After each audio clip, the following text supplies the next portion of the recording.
Hey guys, this is another video about anger. Um, and we did a worksheet when I was in partial. And it's one of those things that you read this and then you write down, how it affects you, like what happens to you. So, this is recognizing anger.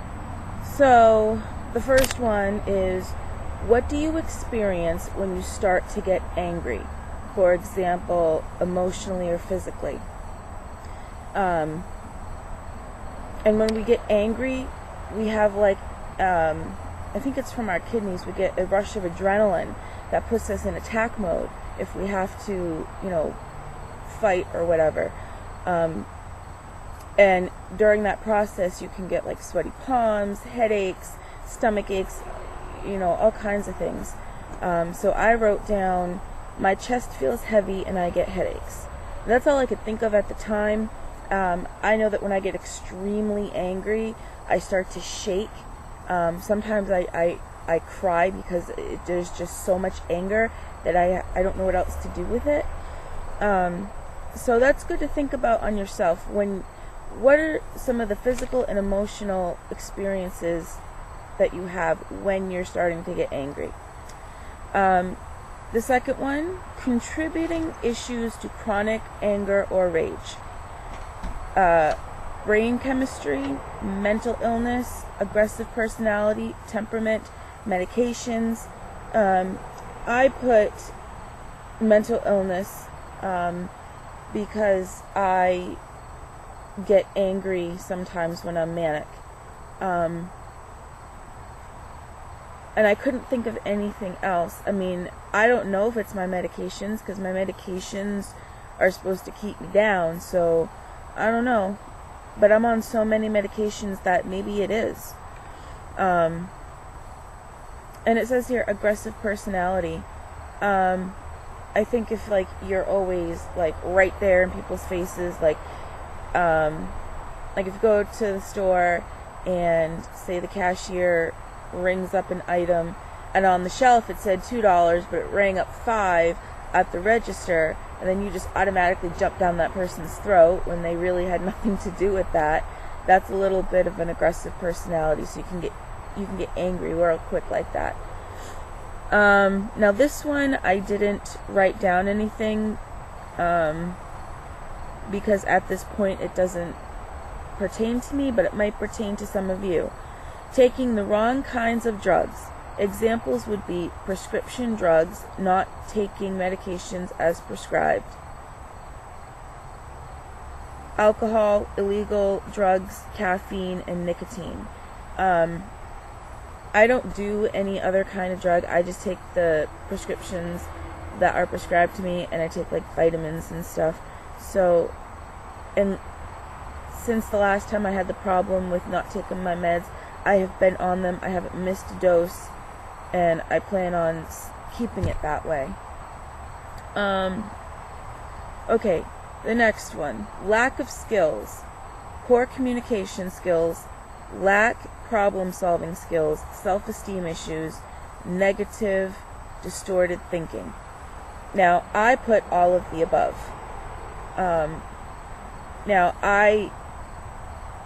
It depends on the situation that I'm in, if I have good communication or have poor communication.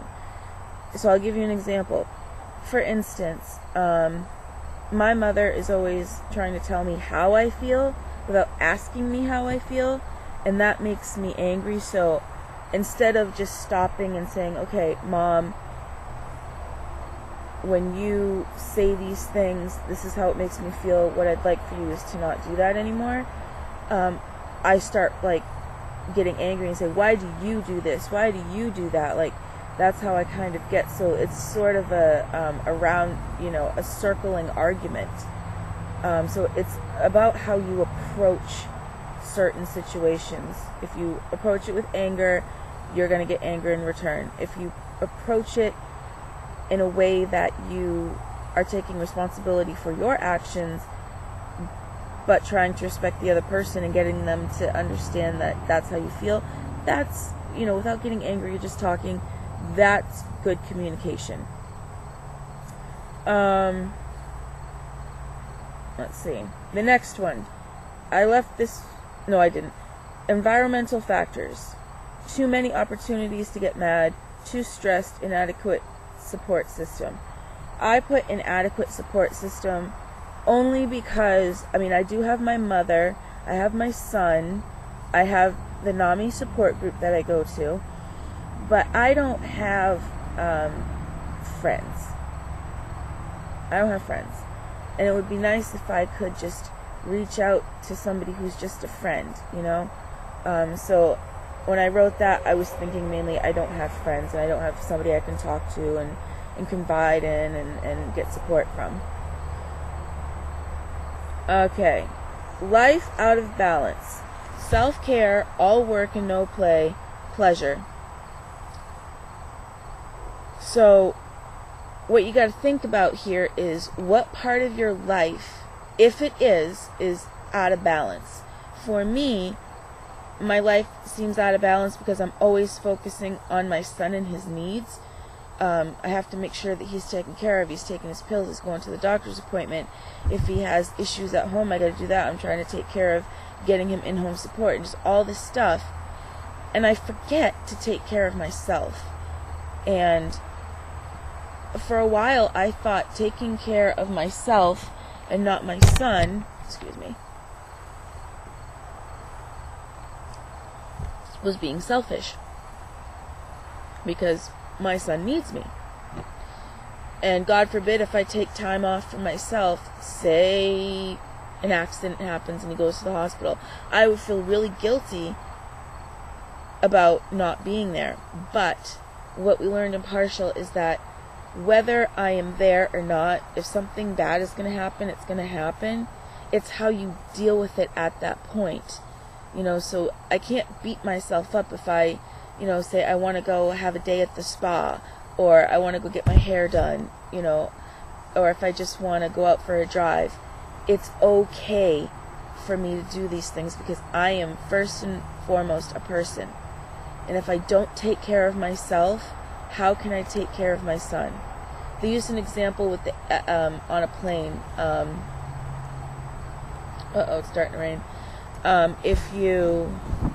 Hold on one second.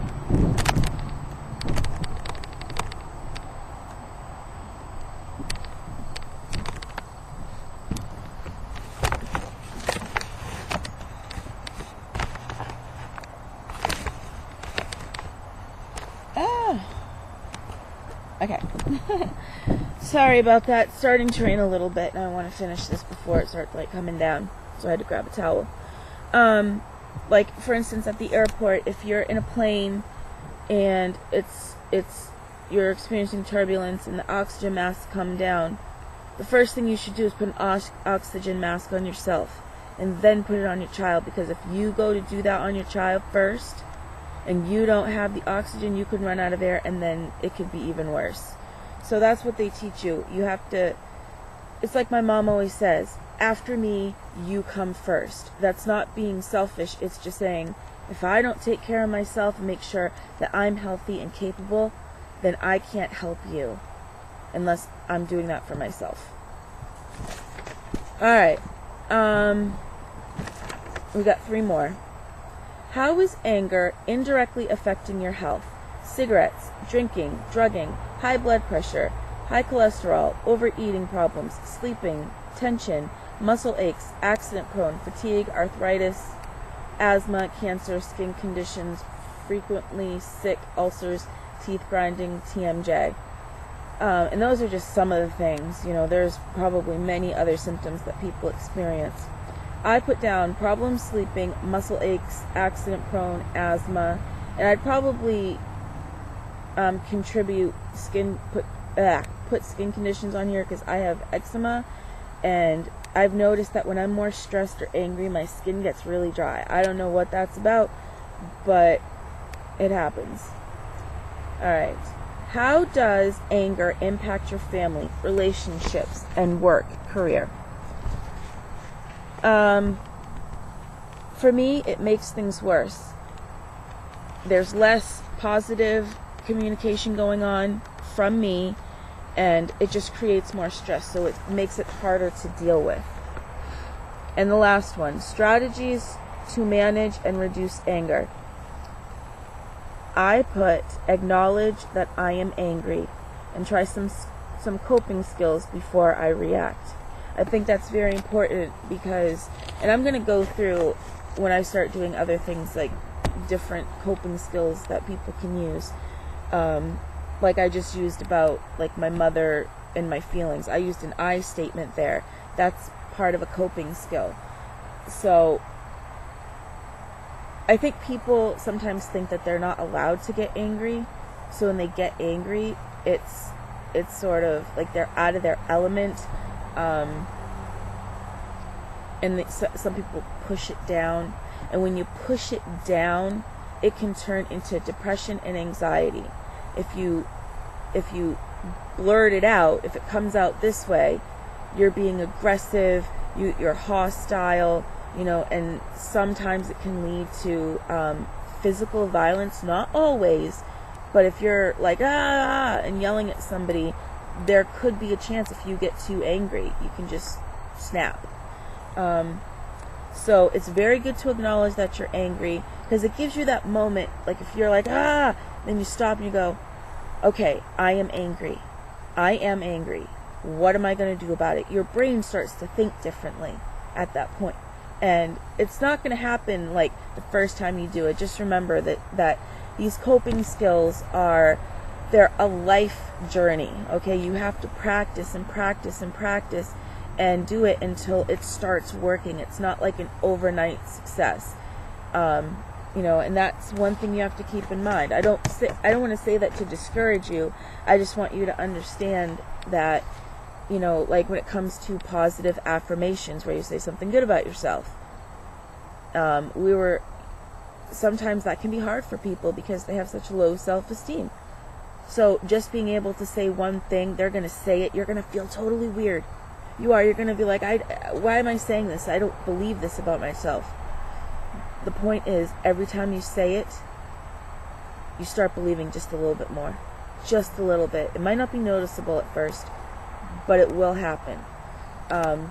So yeah, this was the second part of the anger. I have one more that I'm going to do, but I'm just going to make it a separate video so you can just, pick and choose which ones you want to watch. Alright, well, that was this segment on anger. Oh, and before I go, I don't know if I'm going to be able to do this, but hold on.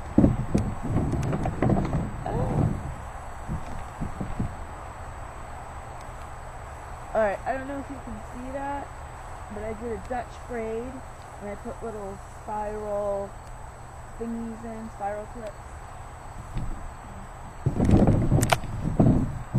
I just wanted to show you, because I usually have my hair down and I have it up today, so I just want to show you. Alright, well, I'm going to work on the next video, and I hope everyone's doing well, and I will see you soon. Bye.